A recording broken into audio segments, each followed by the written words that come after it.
NBA free agency has kicked off, and Tyreke Evans, who was obviously now formally with the Sacramento Kings, signed an offer sheet, 4 years, $44 million as a restricted free agent with the New Orleans Pelicans.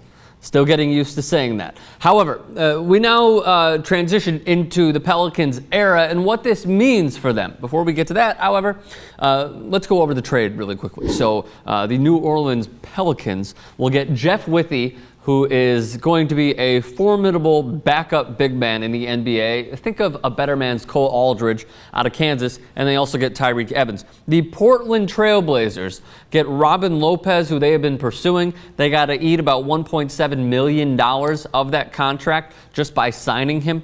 And they also get guard Terrell Harris, 1 year out of Oklahoma State. The Kings, seems like they're getting the shaft in all this. However, Greivis Vasquez, who they get, and 2 second-round picks. Greivis Vasquez is going to be a formidable point guard. He's not going to be, the 8-time All-Star starting point guard that people think, or at least hope that he was going to be when he had some solid years at Maryland. However, I digress. We get into Tyreke Evans. So again, it's 4 years, $44 million. He sent out this tweet. Just got back to Sac, as in Sacramento. I had a great 4 years here. The Kings fans are amazing. I will never forget you. A lot of memories. Thank you all. He is only 23 years old, 1 year, one and done out of Memphis.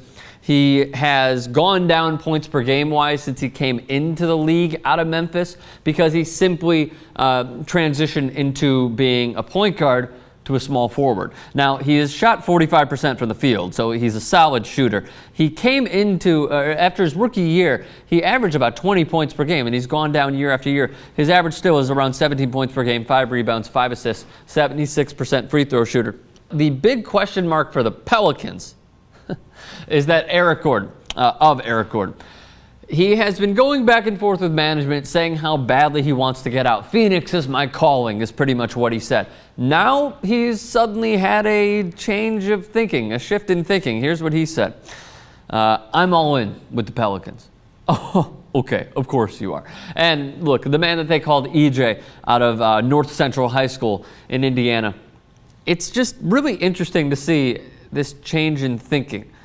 Because he went from praising Phoenix, wanting out of New Orleans, and now he could possibly team up with Jrue Holiday, Austin Rivers, who I know you guys hate how much I like Austin Rivers, Tyreke Evans, Ryan Anderson, and Anthony Davis. How is that not an 8 seed? Someone riddle me that. So the bench, however, Jay and I were talking about this, they don't have much of a bench. That'll be the biggest problem and may not even lead to them getting into the playoffs. I think they will capture the 8 seed if Eric Gordon stays. That's the big if. Either way, it's a huge, huge win for New Orleans because that team is so desperately trying to get back in the playoffs. They need to get back in the playoffs, at least to give their fans something to go to the stadium for.